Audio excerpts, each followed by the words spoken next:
नमस्कार। आज हम पॉला हॉकिंस की novel the girl on the train के हिंदी सारांश पर बात करने वाले हैं। काफी मशहूर किताब है ये। हाँ बिल्कुल। एक ऐसी कहानी जो दिमाग को उलझा देती है। सही कहा। इसमें याददाश्त है, धोखा है और रिश्ते वो तो बहुत ही कॉम्प्लिकेटेड है। तो आज हम इसी कहानी की परतों को खोलने की कोशिश करेंगे, देखेंगे कि मेन पॉइंट्स क्या हैं और क्या सोचने पर मजबूर करते हैं। चलिए शुरू करते हैं। कहानी की मेन कैरेक्टर है रेचल वॉटसन। तलाक हो चुका है, शराब की थोड़ी नहीं काफी लत है और रोजाना ट्रेन से सफर करती है। हाँ, और इसी सफर में वो एक घर को रोज देखती है। बिल्कुल।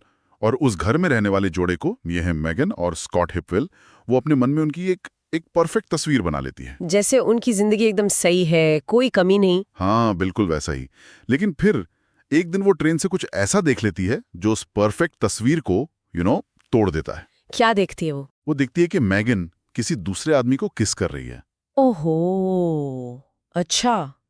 यहीं से कहानी में वो ट्विस्ट आना शुरू होता है। हाँ, और इसके कुछ ही टाइम बाद पता चलता है कि मेगन हिपविल गायब हो गई है।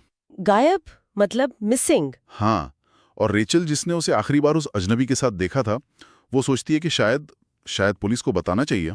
कोशिश तो करती है वो बताने की। करती है, लेकिन वही बात, उसकी शराब की लत, कोई उसकी बात सीरियसली लेता ही नहीं है। यहीं पे रेचल की अविश्वसनीयता मतलब अनरिलायबिलिटी एक बहुत बड़ा फैक्टर बन जाता है कहानी में। सही। और जो इंटरेस्टिंग बात है वो ये कि कहानी सिर्फ रेचल के पॉइंट ऑफ व्यू से नहीं है। नहीं, बिल्कुल नहीं। हमें मेगन की कहानी भी पता चलती है, उसके गायब होने से पहले की, और एना की भी। एना, जो रेचल के एक्स हस्बैंड टॉम की नई पत्नी है। हाँ, तो ये तीन अलग अलग महिलाओं के नजरिए से कहानी सामने आती है। इससे होता क्या है कि हमें जानकारी टुकड़ों में मिलती है। अच्छा। और सस्पेंस बढ़ता जाता है।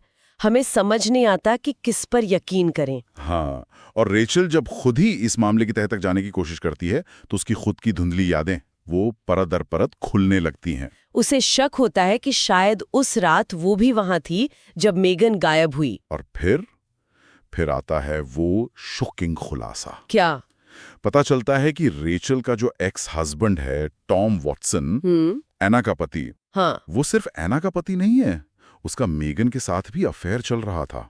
अरे बाप रे, ये तो बड़ा ट्विस्ट है। और सबसे बड़ा झटका तो ये है कि रेचल को धीरे धीरे याद आता है कि मेगन के गायब होने और असल में उसकी मौत के पीछे टॉम का ही हाथ था। ओ, तो जो बाहर से इतना अच्छा पति और पिता दिख रहा था, बिल्कुल वही असली विलन निकलता है। ये दिखाता है कि कैसे जो दिखता है वो होता नहीं है अक्सर। सही बात है, विश्वासघात, धोखा। अंत में फिर रेचल और एना जो टेक्निकली सौतन है वो एक साथ आती हैं और टॉम की सच्चाई सबके सामने लाती हैं। हाँ, तो ये कहानी सिर्फ एक गुमशुदगी का मामला नहीं है, ये कई और चीजों को भी छूती है, जैसे मानसिक स्वास्थ्य। हाँ, रैचल की शराब की लत, उसकी याददाश्त की प्रॉब्लम। बिल्कुल, रिश्तों में धोखा, विश्वासघात और सच और झूठ के बीच की जो पतली सी लाइन होती है वो। और एक और बात जो मुझे जरूरी लगी वो ये कि कैसे महिलाओं की बातों पर, उनके अनुभवों पर अक्सर यकीन नहीं किया जाता। हाँ, खासकर तब जब उन्हें किसी वजह से कमजोर या भरोसे के लायक नहीं मान लिया जाता है, जैसे रेचल के केस में हुआ। बिल्कुल। कहानी खत्म होते होते रेचल अपने मुश्किल अतीत से निकलकर एक नई जिंदगी शुरू करने की कोशिश करती है। एक तरह से खुद को ढूंढती है, दोबारा आत्मनिर्भर बनती है। तो the girl on the train सिर्फ एक थ्रिलर नहीं है, ये इंसानी मन की गहराइयों, टूटे रिश्तों और सच्चाई की कई परतों को दिखाती है। और ये सवाल उठाती है कि हम जो देखते हैं क्या वो हमेशा सच होता है? क्या हम अपनी यादों पर पूरा भरोसा कर सकते हैं? यहाँ एक सवाल हम भी छोड़ जाते हैं सबके लिए सोचने को। जो जिंदगियां हमें बाहर से बिल्कुल शांत और नॉर्मल दिखती हैं, उनके पीछे असल में कितने गहरे राज छिपे हो सकते हैं।